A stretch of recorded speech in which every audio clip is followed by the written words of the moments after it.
Open relationships, cheating, OnlyFans, the thing that everyone is thinking about, but too scared to say out loud. Stay tuned, because we're going to get spicy. So, Tosif, let's start with open relationships. What do you think? Do they work? Open relationships does require a certain level of maturity. In the past, I've tried when I wasn't mature enough and didn't I was very, in some ways, also possessive and demanding, dominant, all the wrong things. And I thought, why am I in this way? So it didn't work for me in the beginning until I really did the work and put it in and let all of that go. And what did it really mean for me? An open relationship eventually meant you have to let the other person grow. I then get I'm then grateful that they let me grow as well. Open relationships worked for me eventually when I had to let go of people as being part of your possession. So open relationships do work, but you do have to put the work in it beforehand, and communication is key. Yes, they work. Hannity, what do you think? I mean, open relationships could potentially work in the same way they could not, and it depends on what you want as an individual. If what you want is an open relationship, then find a partner who wants the same and defines an open relationship the same. Realistically, and we'll get to that, the difference between an open relationship and a... Monogamous? Sorry, just doing my hair. I see. And a monogamous relationship. It's okay, we're just going to give you a moment to oil up your hair. Oh, no, please continue. And a monogamous relationship is what you agree as two individuals choosing to be in that relationship to have. Let's consider it a contract. And if both of you want to have an open relationship, then you define the terms of that agreement in the same way you would in a monogamous relationship. However, and we'll get to that eventually, the cheating is not being with one partner or with multiple. It is disrespecting the terms of that agreement. For sure, for sure. Or violating the terms of that agreement. Yeah. I used to be close-minded, let's say, and think, no, I'm against open relationships or they're not for me. But then I met a guy who I highly respected, much older, and he actually opened my mind to open relationships, and he shared the story of how his open relationship saved his marriage. So to me, that was, a new thought, a new perspective. Did you just open your mind, or? To the possibility, because I always said, I'm not even interested. And this was many years ago, back when I was less mature, I suppose. But yeah, whenever he was able to express how not only the open relationship works, but saved his marriage and strengthened his relationship and his marriage, I was like, wow, it really does work. However, just like you said, it has to be an agreement, and you have to discuss the rules and stick to the rules. So I thought it was very interesting. I've never had an open relationship, but I find them very interesting. Have you had an open relationship, Kennedy? I have. Recently, or was it a long time ago? That is none of your business. I mean, do you enjoy open relationships? So, yet again, really interesting. It depends on the terms of the agreement and your expectation of that relationship. Realistically, all your friendships are open relationships. You are friend with that person, but you are also allowing them to have other friends. Yet again, define relationship. Do you mean a partner, a friend, or just a lover? So depending on what that relationship entails and how you two feel about your objective or your goal as a unit. Well, I don't call my friendships with male friends as open relationships. They are. They are. Realistically, they are relationship. Open relationships. They're relationships, but they're definitely closed. That's a closed relationship. There's some boundaries you will not be crossing. Wouldn't that be the same in an open relationship, where you would have uncrossable boundaries? No. There's I think with an open relationship, personally, that there is the element of sexual element involved, the physical attraction, sexual element. Now, with my male friends, I don't have the physical element or sexual attraction. So for me, open relationships can be possible with women, because I added for myself the element in the definition of open relationship that there's a sexual element to it, which is part of it. Exactly, you are making my point. So depending on the agreement and your preferences, you will define that according to what you want and what the other individual wants. I love to enforce your points. Thank you. But with that being said, how would you feel if you start seeing a girl that you're really into, or a guy, and they tell you like, no, I'm into E&M, ethical non-monogamy, or non-exclusive relationships? How would that make you feel? Fantastic. Because I think the conflict arises when people are hiding things from each other, and the other person is one person is guessing. I mean, I had this relationship with a girl which was an open relationship. Yeah, she still wanted to see other people. She still wanted to, like, during the day she was a nursery teacher, you know, taking care of children, and in the evening she used to put on her cape and go out to sex parties, to actual massive fiestas, sex fiestas, and go wild. Now, I had passed that phase already within my life, so but I was understanding enough to, you know, say to her, like, okay, sweetie, have fun. And I even recall one time just kissing on her forehead and going, okay, enjoy yourself tonight. You know, I said, no, I'm not going to that party. I'm not going to these type of parties, but that's not for me. But I just started a relationship with her. And then after what happened that one night, or one of those nights, I woke up at 4 o'clock, 5 o'clock in the morning, and I saw that I still hadn't received a message from her. And it became a bit strange because, like, after 2-3 hours, again, I was awake and I was just checking my phone. All right, fine. You know, you're trying to push it at the back of your mind, you know, like, okay, still no message from her. And then a day after, I'd received messages from her. So there was 1.5 days that she was off the grid. And I didn't feel comfortable about that anymore, and I told her about it, and I communicated, and we changed the status. But I did feel that because I was invested more than just it to be someone who is not so meaningful to me. The person was meaningful. For me, meaningful is important that you have a close relationship. Actually, it was at that time, because I have been in different moments with different mindsets, but at that time, my mindset was that if it's something meaningful, I mean, if she had, like, come back home and said, oh, I had a great time at 4 or 5 o'clock in the morning, that would have been fine, you know. But the fact that I realized that I was suffering, that she hadn't not even responded, but messaged saying, hi, I just got back home. Yeah, it was a good party. Great, speak to you tomorrow, see you tomorrow. And then the next day, I would even ask her, oh, how was it? How many guys, or what happened? Did you go into an orgy? How was it? You know, I would just mix in with that. That wouldn't have been an issue. But the not knowing, the unaware of what is going on, the actual one party being in a sort of unaware sort of phase. The lack of communication. Lack of communication, or just in a sort of limbo state where you don't know what's happening or not happening. And, you know, even somebody can communicate to you and say, we are this, and yet you would not know what this actually means. So I think defining it for yourself, for both parties, makes it so much easier to have an open relationship. And if you don't have those definitions, if you're not accustomed to it or used to it, you will suffer. And if you do suffer, please make sure you end it, and you're strong enough to end it soon enough. You are on fire today, Tosif. I love it. The level of clarity is chef's kiss. Thank you. No, genuinely, that is very true. And having clarity in relationships, no matter which kind of relationship you are having, open, closed, is really what matters. Because, I mean, for myself, the options are, I have a ridiculous amount of options, like many, many people out there.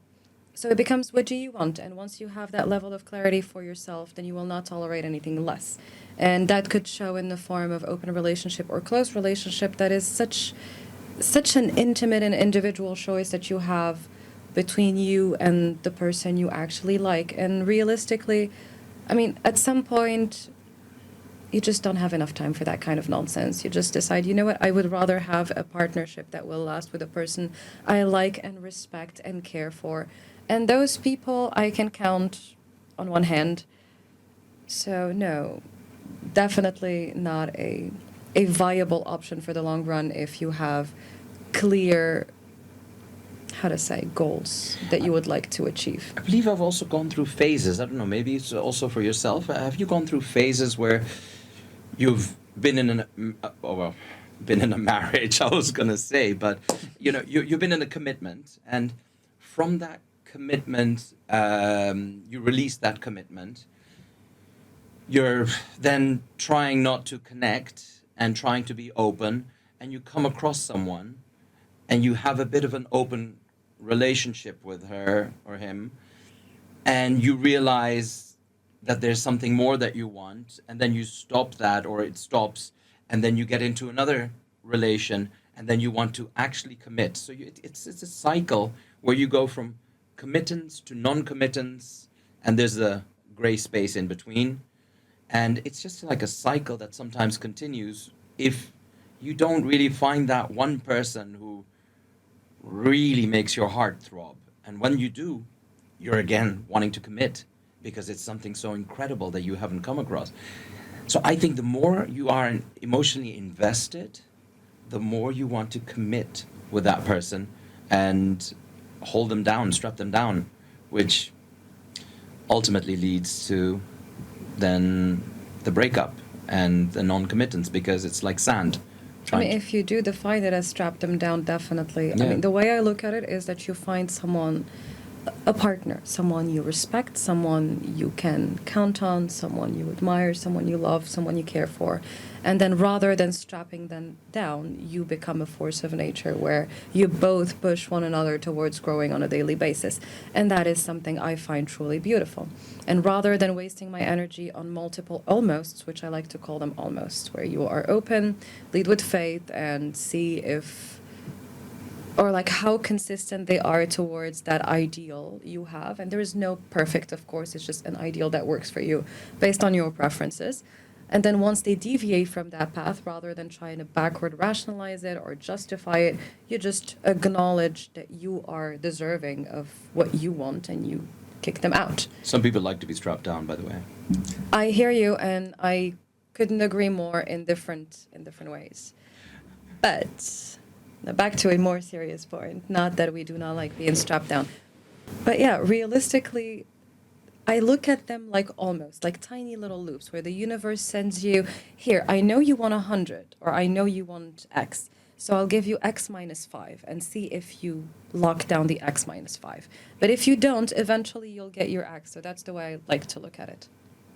What do you think, EK?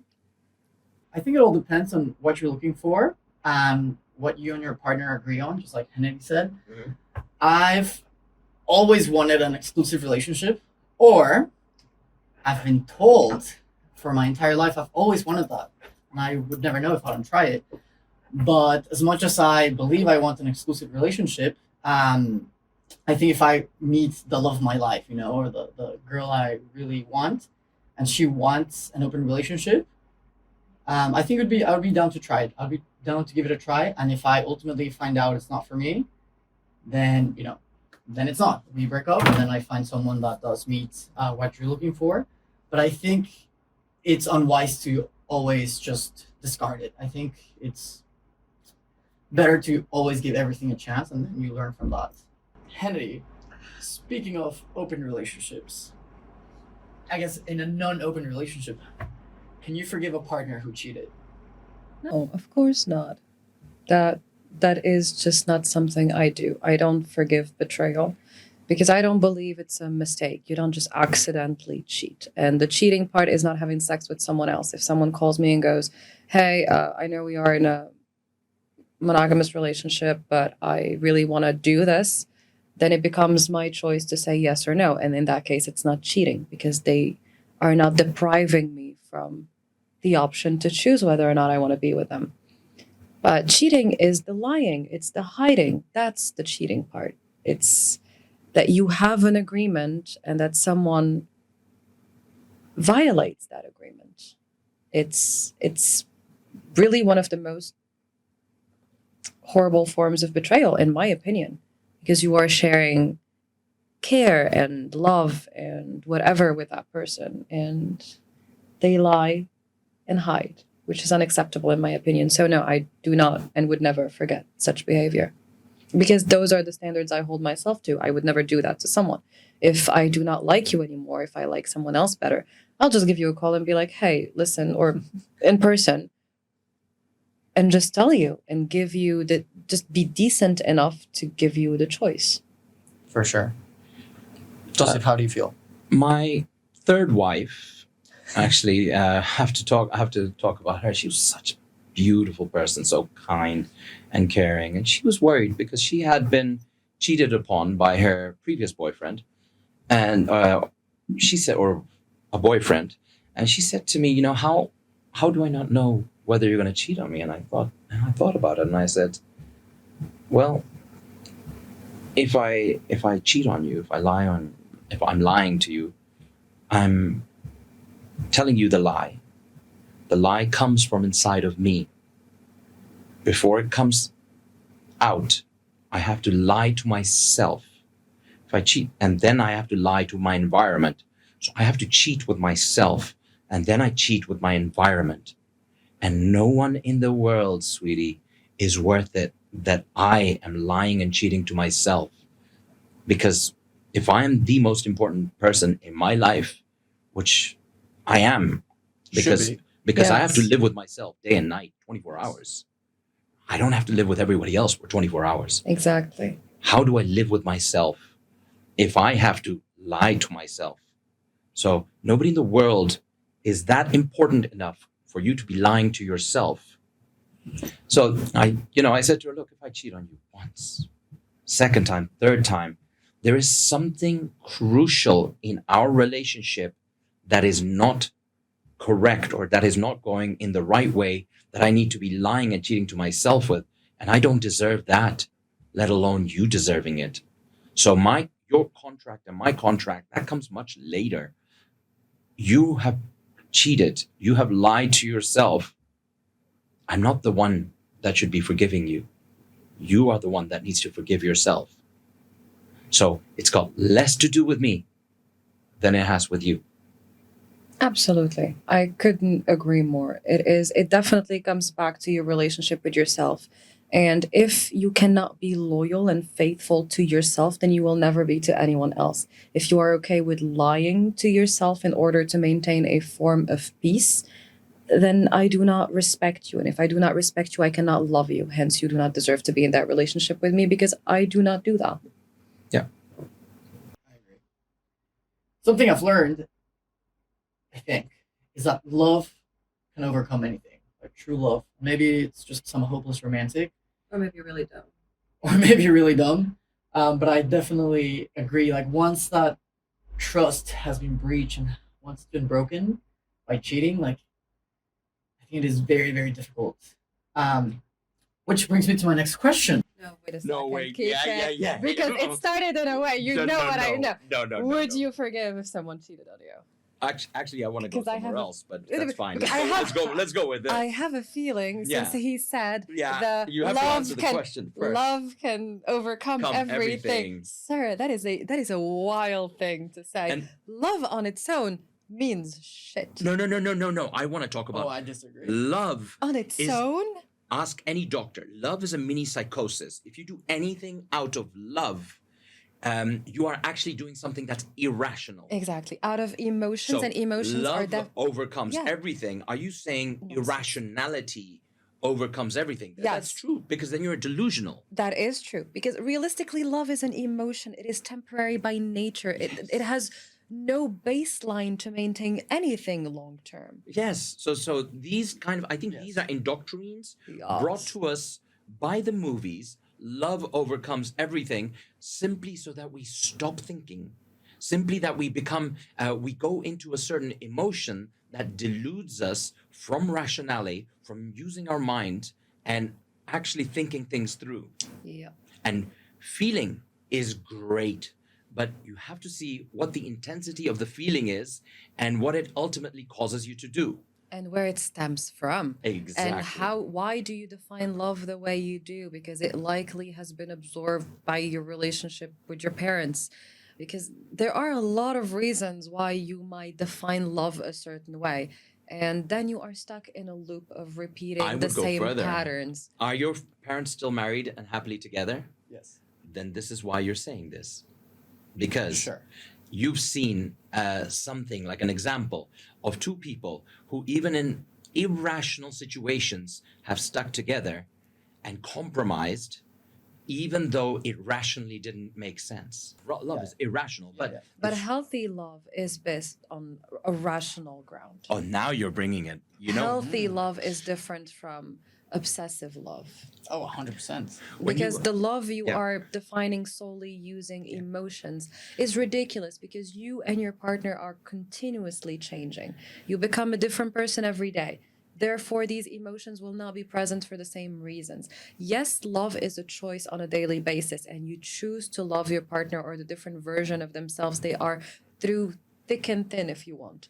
However, there is a layer, a baseline where you two have a shared goal that you were trying to reach. And then through love, consistency, and effort, you will get to that. But love on its own, I mean, sure, you can have love and be completely delusional. You can have love and be a liar. You can have love and be a cheat. You can have love and be lazy. You can. you touched doesn't upon work. it But very if you- well. You touched upon, may I? You touched upon it very well. The traumatic love, traumatic bonds that you have, you will come into a situation where you are traumatically connected with each other, and you'll feel that that is the deepest love that you're experiencing.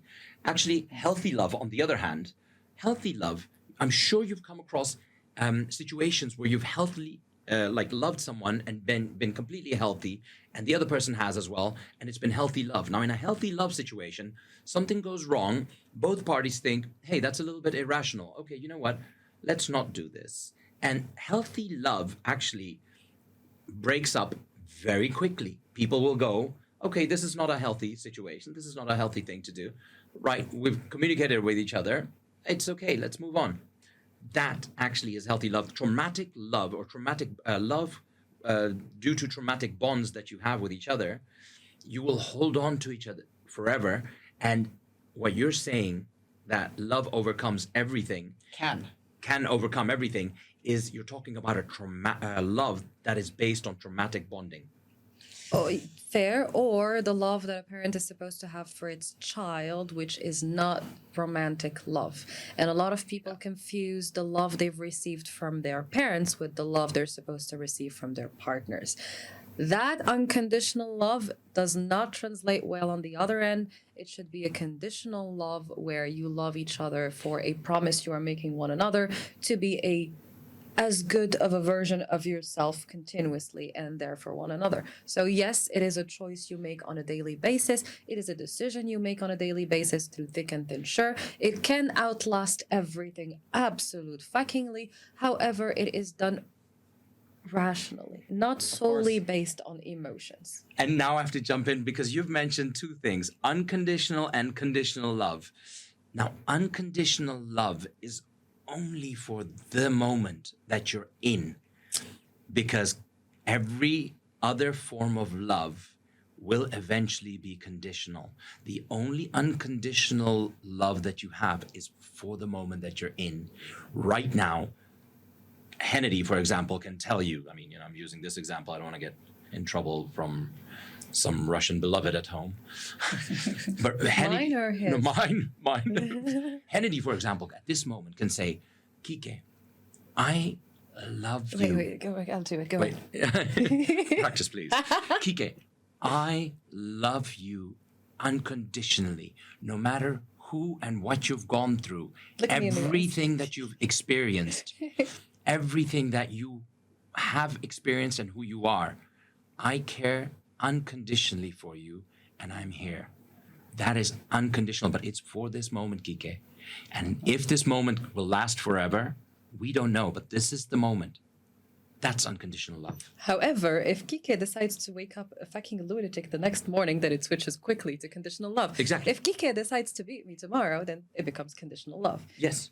If Kike, Yeah, but for this moment is unconditional love is only for the moment. yes, For longer durations, that's not unconditional love. That is conditional love. It gets based on a certain, so many different things, but one of the things is the patterns. It becomes based on a certain pattern. but now Which is Kike, tell conditional. us, would you forgive someone for cheating? Yes.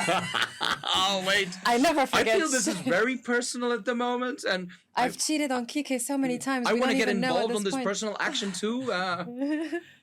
Actually, I love exceptions, and I think there's always so many circumstances. Yeah. So I think it's very difficult, but I think it could be possible. And I think we're humans ultimately, and we all make mistakes. And I think with the right conditions, it is possible. I haven't. I got cheated on multiple times on my first relationship. Of course, we broke up. But it's different. Multiple times means you've forgiven multiple You're times. deflecting again. No, though. There it is, yes. Deflecting. No, again. No. What I see here, and this Multiple is my times. professional analysis, is that Kike has been cheated on multiple times Yeah, because he's he has finding it very good. allowed with one it. person. Exactly, because you have forgiven that person. No, she confessed to me she had been cheating like 3 times or so. Why do you think she So did then that? I broke up. Wait, why do you think? I'd like to take you back to this situation, and I'd We're like gonna to dissect this. No. Yes. Absolutely. I'd like to go back to this situation. I'd like to say, why do you think She confessed. she confessed? And this is very important. Oh God. Why do you this think was she- so long ago. Yeah, It but doesn't why- matter. This why is do really you- good podcast stuff. Yeah, no, but this is this is going to be about the Kike. This is not anymore the Bali podcast. But no, This is the Kike dissecting. Welcome to the Kike dissecting podcast. where today we spill the tea. Let's do this. So, but Oh my God. no. But on a serious note, why do you think she confessed? There is a reason for that, a calculated reason. Yes. Why do you think she confessed? The guilt. The guilt was killing her. You think no? In this situation, yeah. You are Okay, so let's say sweet. she's more calculated than just guilt. They're just guilt. She's much more calculated. Because than guilt. realistically, Yes. there was not enough guilt to stop her from cheating multiple times. And Exactly. cheating, it's not you just fall off the sky onto a dick. There is kissing, there is texting, there is she's telling you there planning. is a pattern she has. Yeah. Yes. Now, But, I mean, there was many issues, and we were both very young. okay. And we were She doing wanted to long be distance. honest. And obviously there was alcohol involved when she cheated. And according to what she told me, she only made out with guys. Again, we were like 19. Mm-hmm. So But she at said the she did it time- multiple At times. the time, I believe she said she made out with 3 guys at 3 different parties within her first college semester. And at the time, I believed her. Did she No, mention who the I guys won- were? I believe, yeah, I don't remember. Did you know those guys? No, of course not. She was on the Why would other she- side of the. Why would she mention it, do you think? Why do you think she would mention it, Kike? She could have just stayed silent. Exactly. And trust me, guilt She will could've. not make you do that. I'm not you're so gonna sure have about to your ask her. conscience, but No. I am telling you this based on my professional opinion. If you are capable of having such intense feelings of guilt, Yeah. it wouldn't happen multiple times. Those feelings of guilt will be so intense that she would have called you right after making out with the first person. I the don't only know. reason we're poking at this is because the moment you have this thorn out, it's going to help you. Oh, I have it out. This has been so long ago. No, Yes, no, I promise you. no. But you never really questioned why she was cheating on you. And also, he still believes the Delulu version, Yeah, it's true. Well, which no, to a certain degree, I would find I love I fucking with Kika's find- head, but you're doing it with ulterior motives. I would find this cute if he Yeah. wasn't so old. Oh, Wow. wow! That yeah, Oh, I'm not no. gonna comment on that, but that's below the belt. You can't say that. I'm old. Said who? Not you. Said him. the oldest man here. No. Thank no, you. No. No, but on a serious note, well, we can. All right, we're deviating, but we can do this maybe another time. But listen, the reason a woman would tell this to you is number one, to see how strong you are within your feet, how you deal with the situation. And at the end of the day, it's about her own thrills. Can be she wants to see you overpowering her, or she's ready to let you go. When she's ready to let you go, she will tell you this, that she's, she doesn't care. She, to that extent, she's gone in, that she's gone, I am going to tell him. And if he breaks up with me, fine. I've got somebody else lined up that I'm going to start a relationship with, and that I can start with a clean slate. Yeah. So she had something backed up. No. This is the truth. That is not true. No, realistically, not necessarily No. someone backed up, but she didn't care to stay in that She relationship. didn't care to stay in that relationship.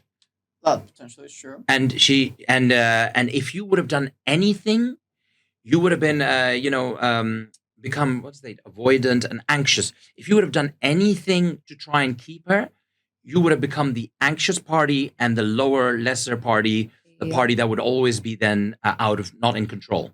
No, Yes. actually. And I don't want to go too much into this. should. But that was not the case at all. So Okay. I don't think she was very methodical. I don't think she thought it through. I believe, honestly, that the guilt was eating her up, and that's why she confessed. She confessed, so we did long distance, right? The whole first semester, she cheated on me 3 times. Then we spent the Christmas break together.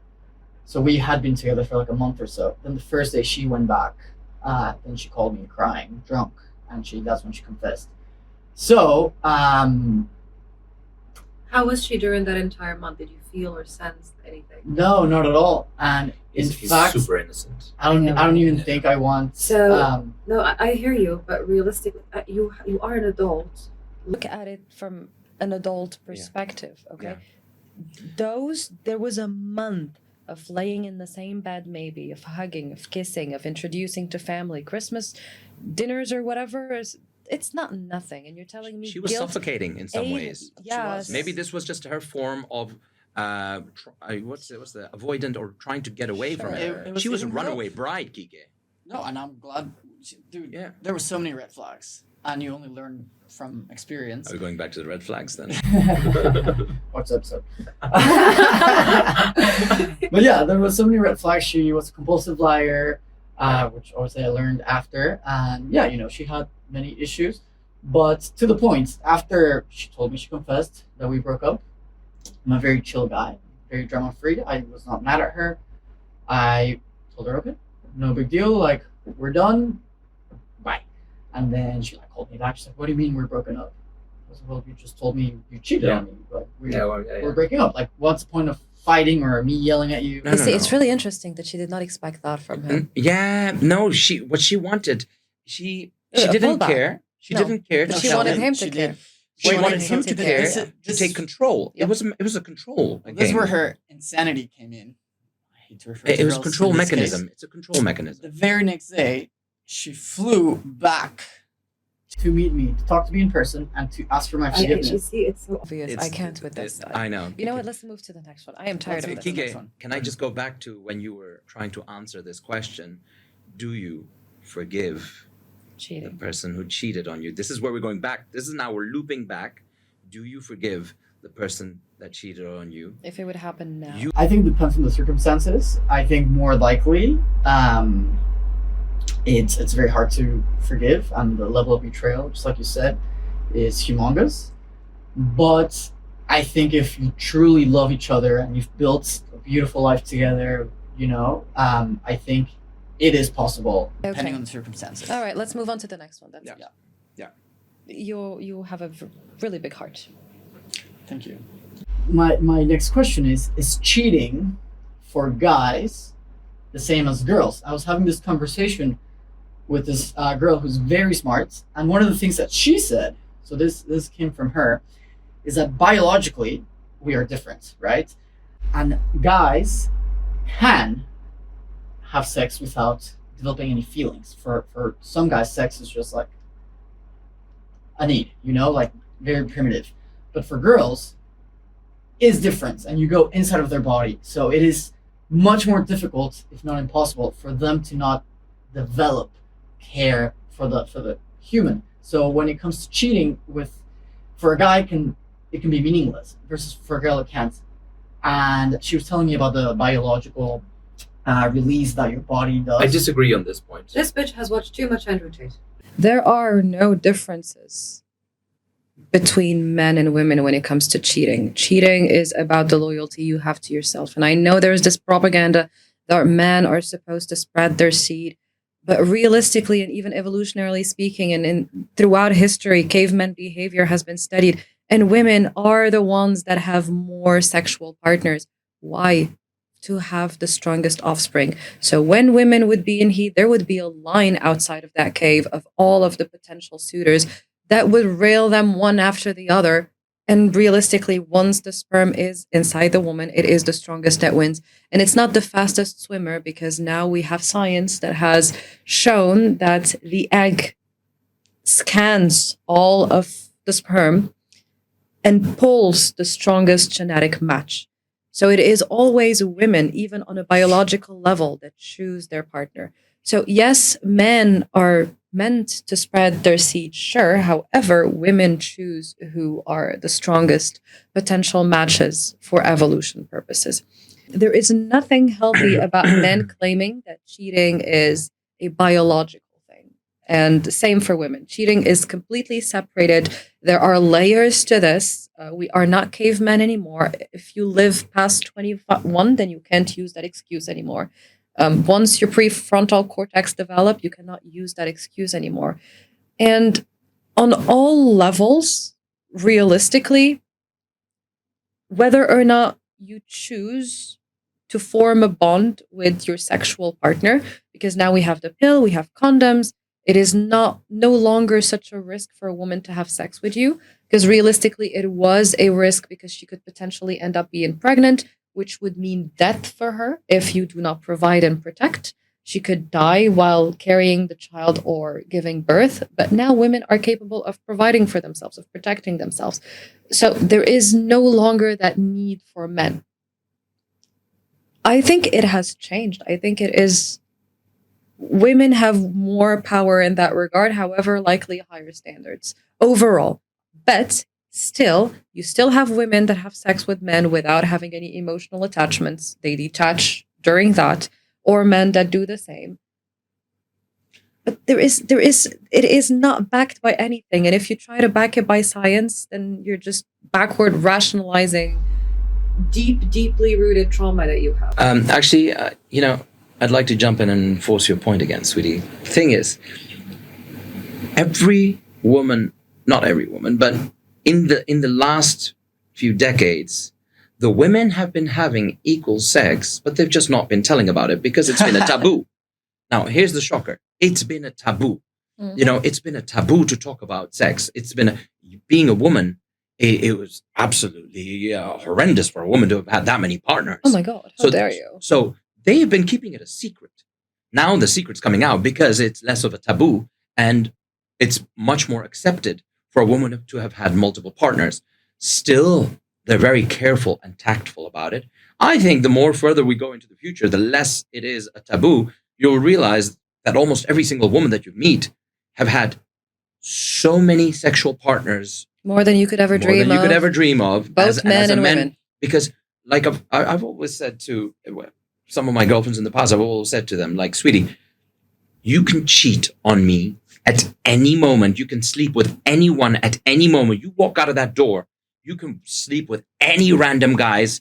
A woman, or even a plain Jane, can put a little bit of makeup on, wear a sexy dress, and there'll be 1,000 horny men outside constantly hunting her down. Selling their mothers and land to buy her what she wants. On the contrary, a plain Jane man who does not take care of himself, he walks out of that door, dressing himself a little bit decent, and walks out that door, he's going to have 1,000 times harder time. It's going to be much more difficult for him to find even a single woman that will sleep with him. And if she does, it'll always be someone who is not the 7 or 8 or 9 that he's looking for. It's going to be a compromise. He's going to be sleeping with either a 6 or a 5 or someone he doesn't want to wake up next to. So women have always had it much easier.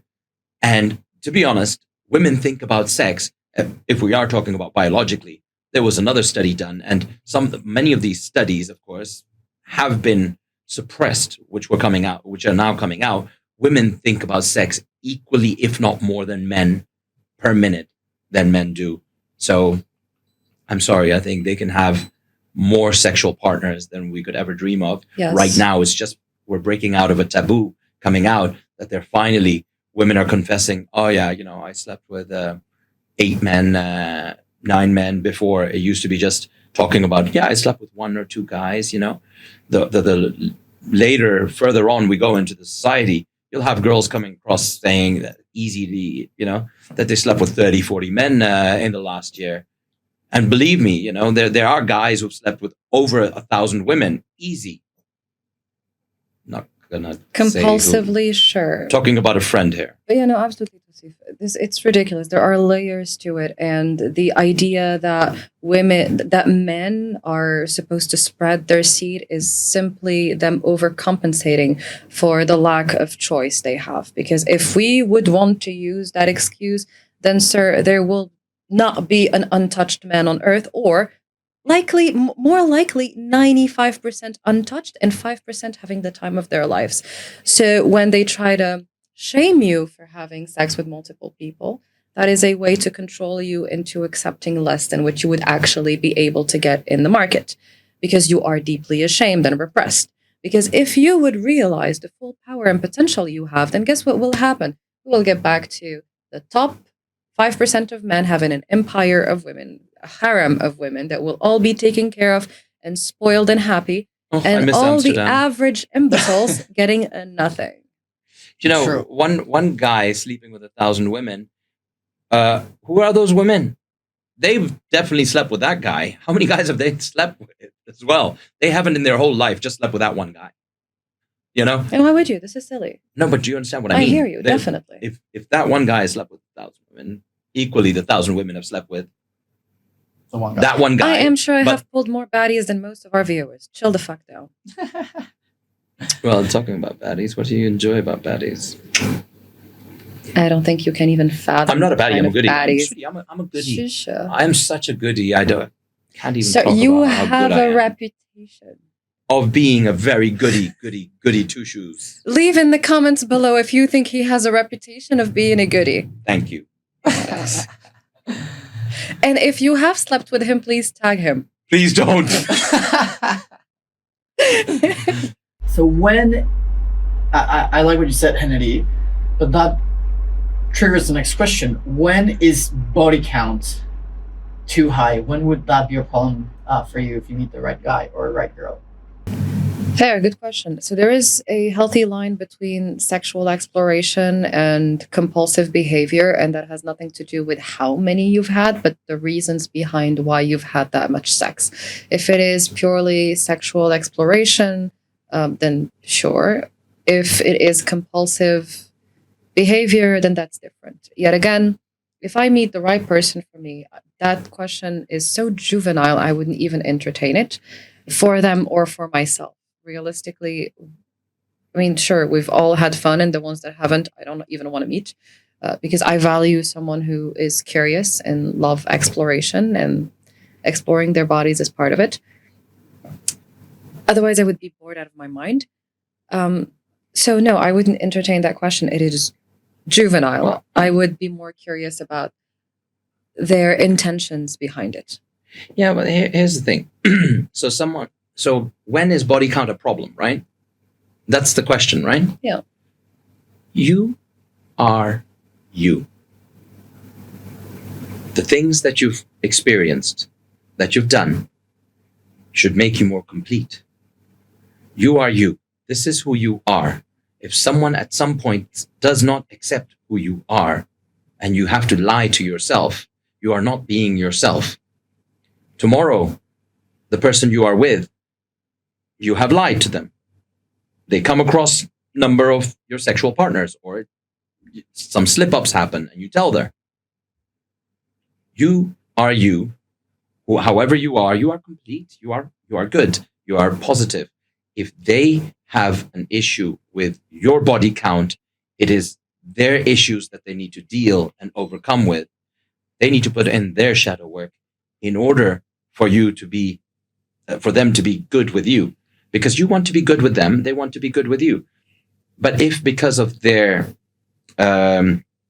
issues, because of which they're judging you on your body count, is going to be a speed breaker or a deal breaker, then it's better you know earlier than later. Yes, that is definitely self-judgment projected onto you, because if they were comfortable with their own sexuality desires, that would never come across as an issue, unless, of course, it was compulsive or you haven't healed from that compulsive behavior. So yeah, I completely agree with you. Thank you for agreeing. I mean, you're very wise. What can I say? I only seem wise, Oh, no, sweetie. no. I only seem it. Let's talk about OnlyFans, a very hot topic and taboo topic in Bali. So, I know I've been in many conversations when people ask this question and people go on and on. Would you date an OnlyFans girl or OnlyFans guy? I would. I think that if you do OnlyFans, it doesn't necessarily mean what you think OnlyFans is. I could potentially open an OnlyFans, and as soon as you little perverts click on that link and give me all of your money, you'll find me fully dressed up reading lectures and be like, okay, since you are here, you With obviously glasses. have too much time on your motherfucking hands, so let's read the Bible together. I don't believe in the Bible, but you deserve some shame right now or something. I don't know. We'll read psychology together, or human understanding. Wait, with glasses on. Are you reading with glasses on? I am. Wait, what kind of shoes are you wearing? High heels. Anyway. What are you reading? No. Talk to me about. Stop it. All right.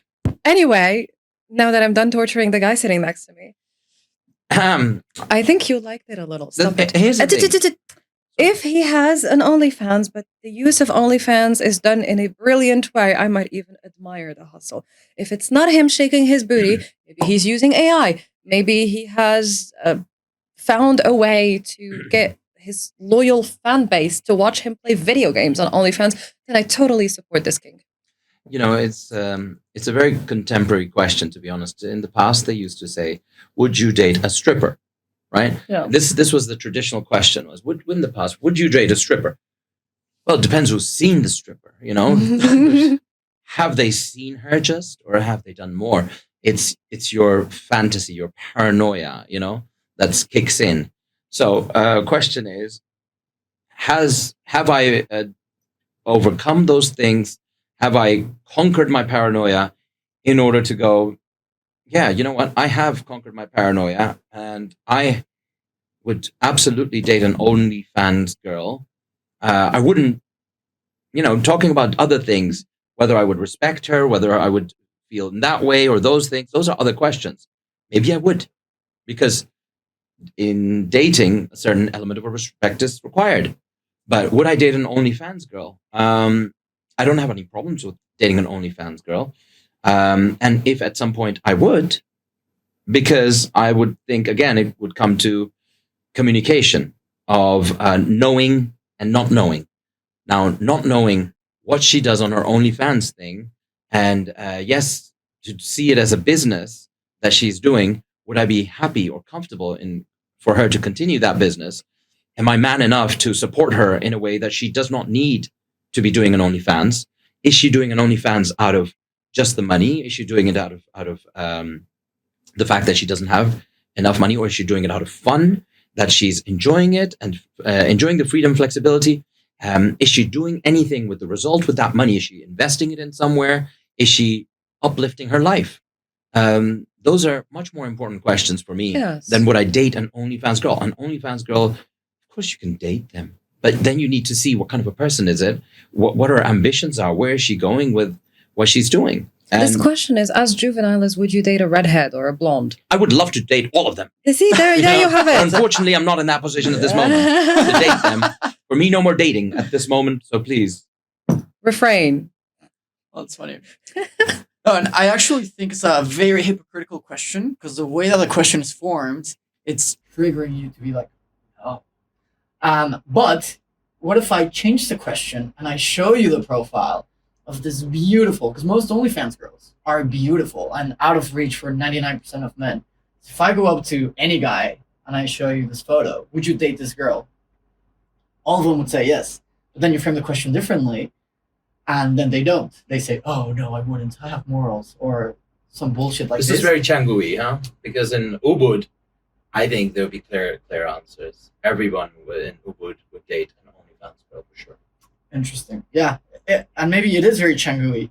But then the first time that someone brought this up to me, I thought, would you date an accountant?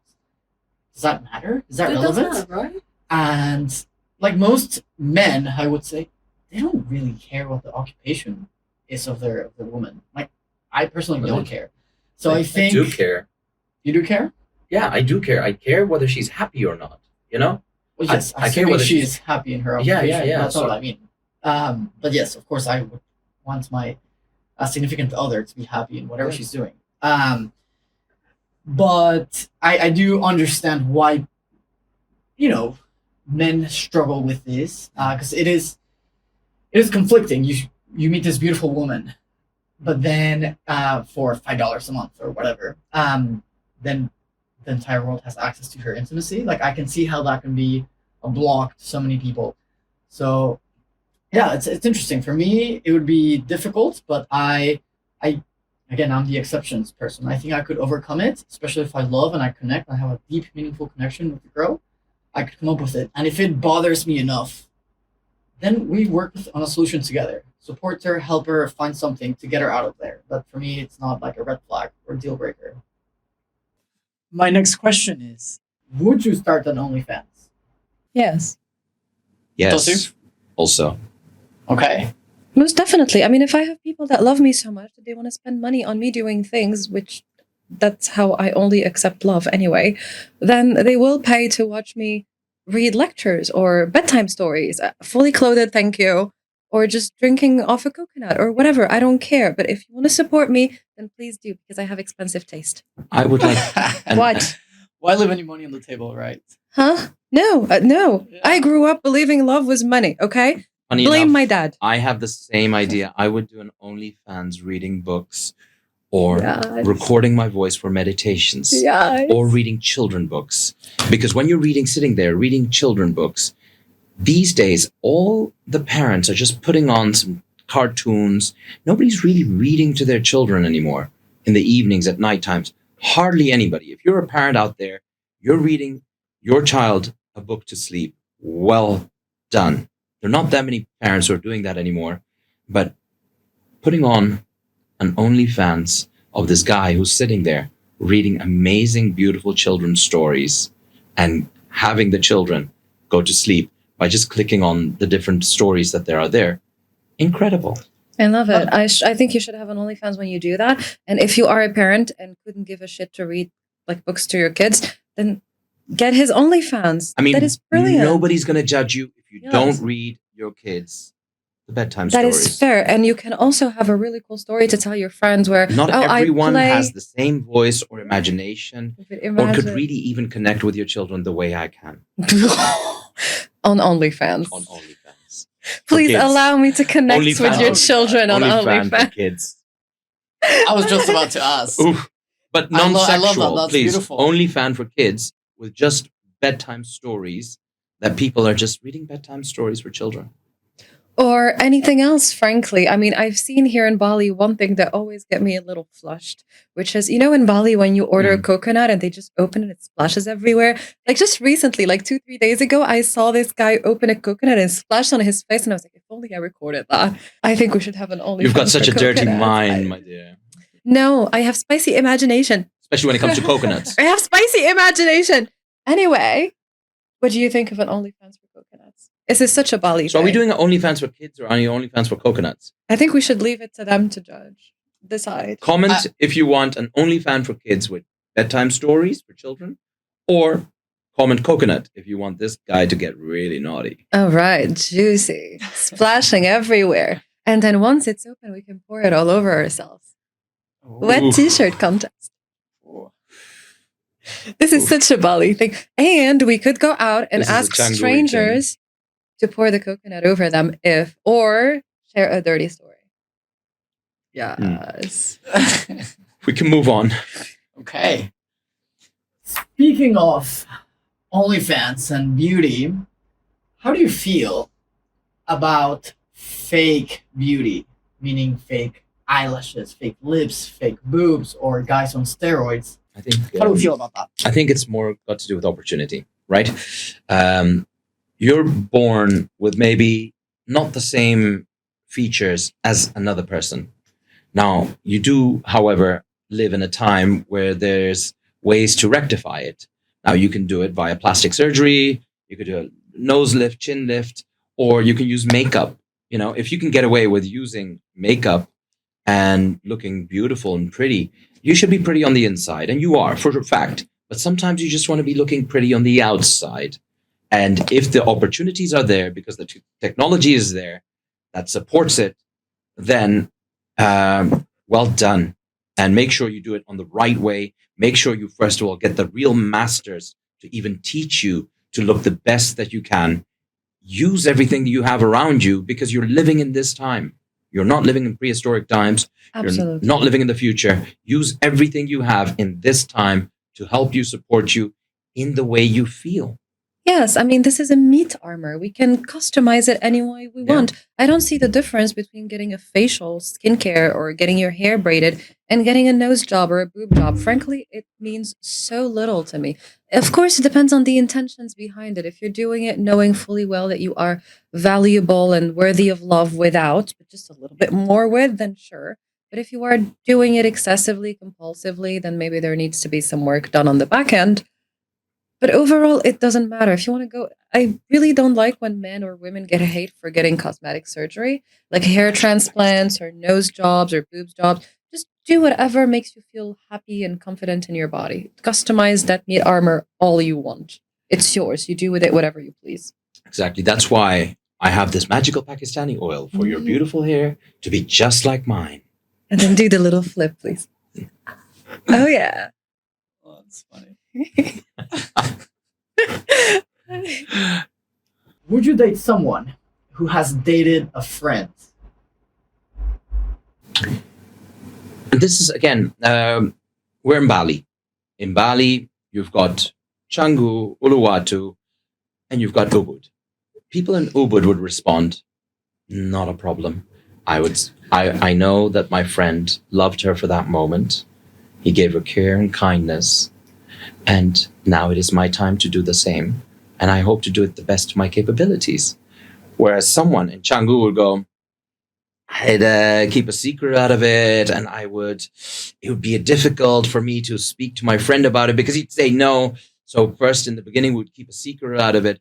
Personally, I think I had a year ago, 2 years ago, I came across a girl who a friend of mine had dated for a year. Now it was 10, 15 years later, and I came across her. I didn't even know who she was until she said to me, oh, my name is, I'll just say an example, Leonie. My name is Leonie. And yeah, I live in Kopangan. And I thought, 1 + 1, Leonie from Kopangan.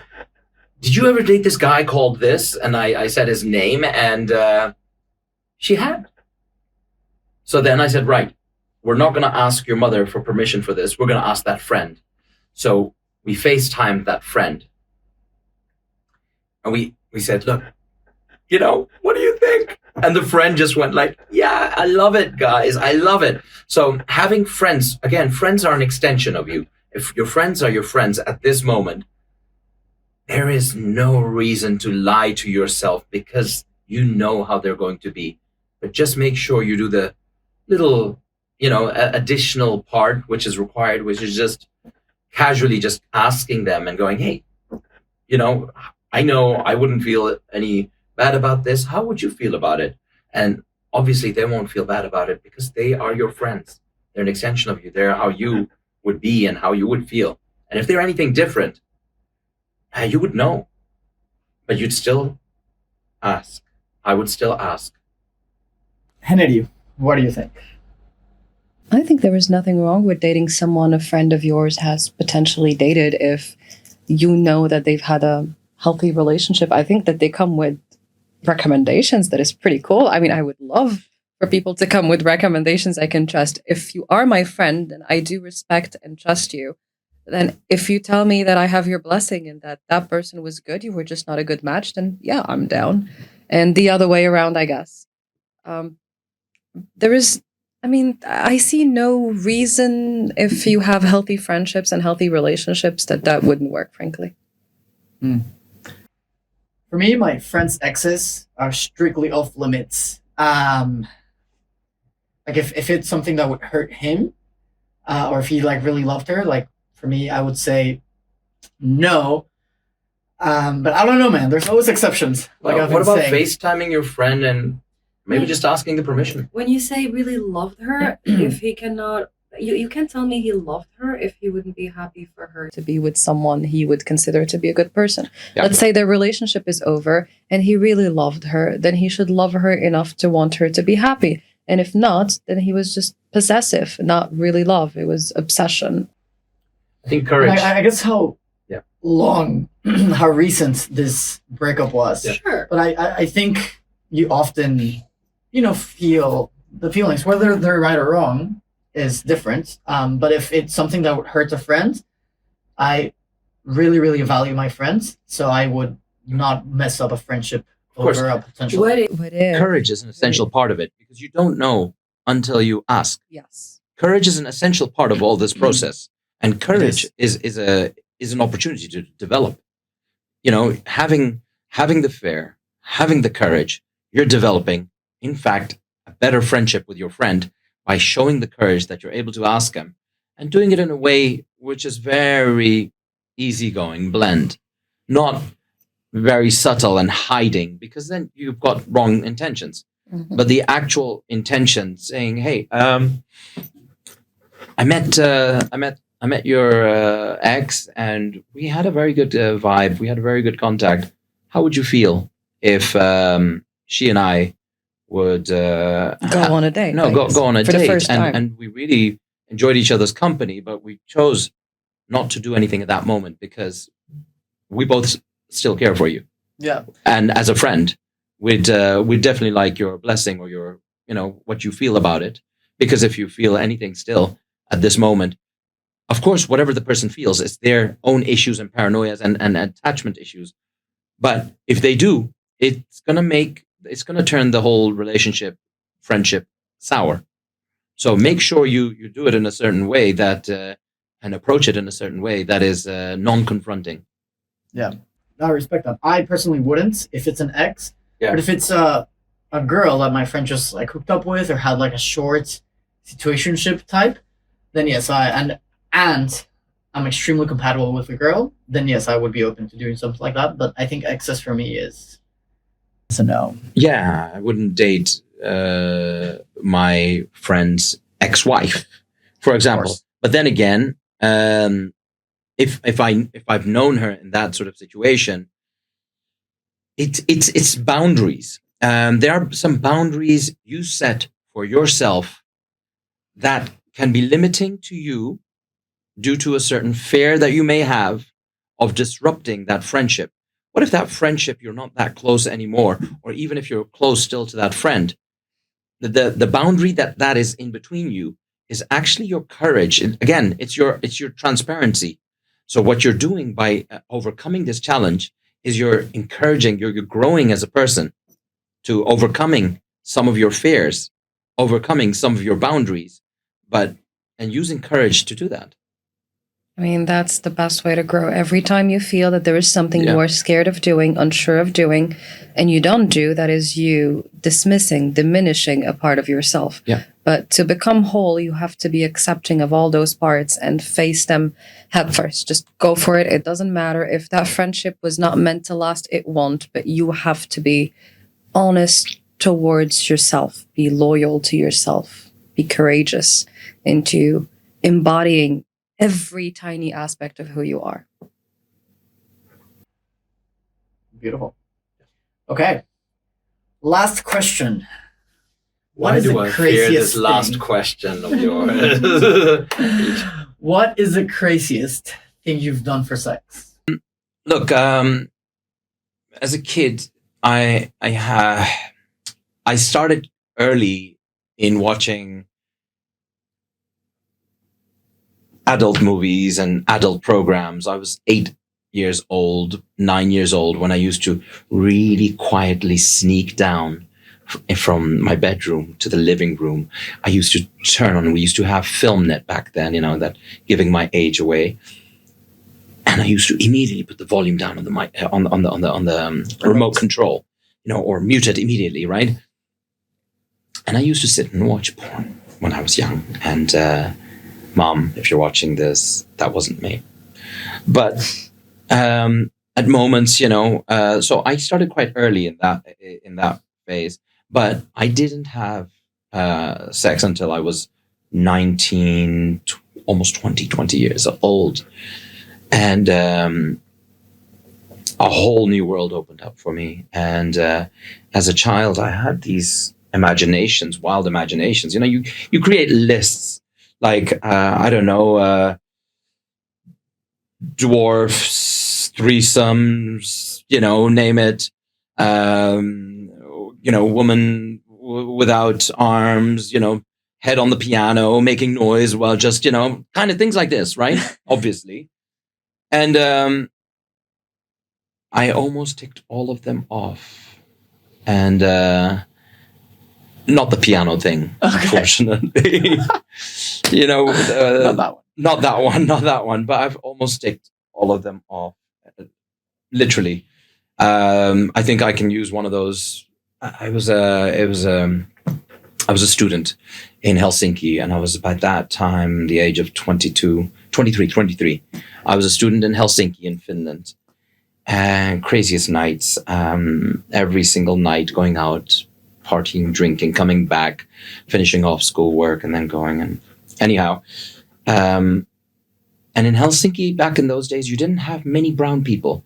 You had some very limited, tiny group of Somalians, but other than that, you didn't have many brown people. You had some Italians. So I was a unique, a fast-moving consumer good, you could actually say, but a very, very unique person and personage to be walking around there, all the clubs and everything.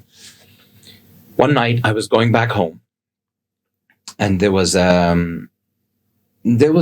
met a mother and a daughter that were just gone out, and they'd been over from Estonia, and very beautiful, both of them. And I was just going back home. I was a bit tipsy, and I had this routine whenever I got back home. I used to make some pasta and enjoy the pasta. That was the most best thing at night time, right before going to sleep, having some pasta and sleeping.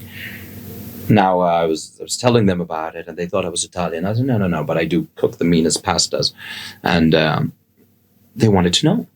They wanted to try some. So they both came over. We're at my apartment. And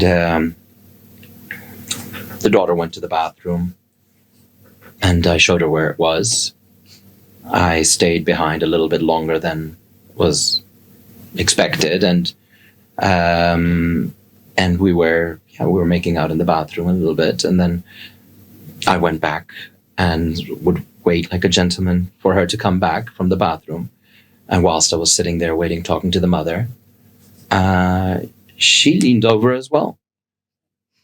I was a bit tipsy, but she was very beautiful also. And the daughter walked in, and instead of being shocked or surprised, the situation turned into a threesome.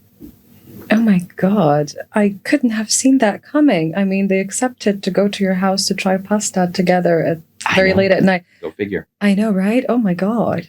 This is... They were Are you definitely... Kike or are you Hennedy? Who are we talking to now? No, but it's in Estonia and in Finland, generally back in those days, again, the society was very easygoing. The ladies used to go out partying, leave the children at home with the husbands, and they used to come back a day or 2 days later from their girlfriends and whatever. But you know, this is one of the examples I can pull out from the box of the things that were on my list. What about you, Anity?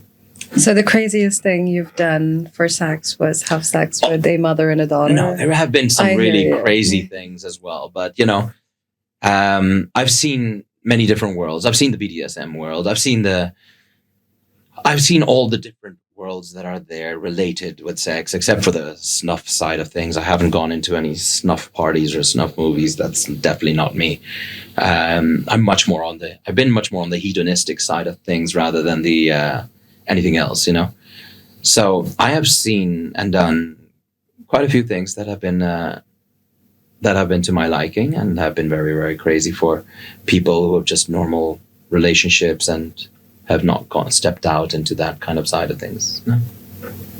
Hannity, anything you would like to share? The craziest thing I've done for sex, oh God. Realistically, now if I really think about it, it is not what I would think would come to my mind that would. But I think it is being in a relationship, in a monogamous, loving, I cook for you and give you head rubs relationship. That's probably the wildest thing I've done for sex. Holy fuck, that took so much time and effort and energy. Not a really good return on investment, but the sex has to be really good to get you to play housewife. That's all I have to say. How could you ever be a housewife with such pretty nails, sweetie? No. I managed the cleaners, and that's part of housewifing. Yeah, I'll get it. I managed the cleaners and the chefs. Oh, that's funny. What about you, Kike? So actually, we didn't even have sex, but I think a story that's worth sharing is back when I was in college, I had a friend who was from Spain that came to visit me, and we went out to the clubs, and we pretended to be professional football players. So, given that we both spoke Spanish, we would find attractive girls and get close to them and start speaking loudly in Spanish where they would hear us. And my roommate at the time, we would go bump into the girls and be like, "Oh, hi, my name is Kike. What is your name?" And, "Oh, we professional football players from Spain." And I think my friend even photoshopped a photo of us and put it on Google or something. And so we did that a couple of times. It was brilliant. We actually had a groupie. There was a girl that started following us around throughout the night. And then we ended up bringing some girls back to the apartment, and which was normal. We used to have football. We set up football players. No, we set up the apartment to be the after party hub. So we used to host a bunch of after parties. Yeah. And I had built this beautiful bar, and we had lights and everything. So we had after parties quite regularly. And so we brought those girls, and then it was really funny because this whole time I kept going with my act of I don't speak good English and I'm from Spain. Then she goes into my bathroom, and I used to have a sign that that my aunt made me that said my name and congratulations on graduating, finishing school. So she goes into the bathroom, sees that, and she comes out of the bathroom. Just hits me. She's like, "You lied to me. You're not a professional football player. You went to St. Edward's." Which is the local university right there. Yeah. And I think I just took it as a joke, and I laughed. I'm like, but it was funny, and now we no, connect, only we're the having last fun. year. Come on, only the last year. No, then I lost the act, and I responded, and then she goes, "And you don't even have an accent." That was your craziest sexual encounter? We didn't have sex. Okay. But it was a fun, I went the whole night. I think we need another one. What do you think? Yeah, that one sucked. That one because really they didn't even sucked. have sex. You didn't do it for sex. How is this a sexual encounter? He did it for attention. I'm sorry. How is this a sexual encounter? That was a fun There story. needs to be. I'm good, thank you. There needs to be sex happening if it's considered as part of the story. You How said was that a for sexual sex. encounter? That was funny. It's not about. Okay, we're not. Let's have one more, but a sexual One more encounter. story. Yes, the A sexual. craziest thing. Come you've on, done give us for a sexual sex. encounter, please. I will give that to y'all in private because we are out of time. No. No. Yes, we are. Okay. And I actually have to volunteer with orphans today. Oh, but You wait, do I have the one more possibility. thing to say. No, I have to go. No, I no, have but to go. listen. I have shit to do. No. No, Wait. that's it. The sexual encounter with the dwarfs. Who wants to know about that? I'm out.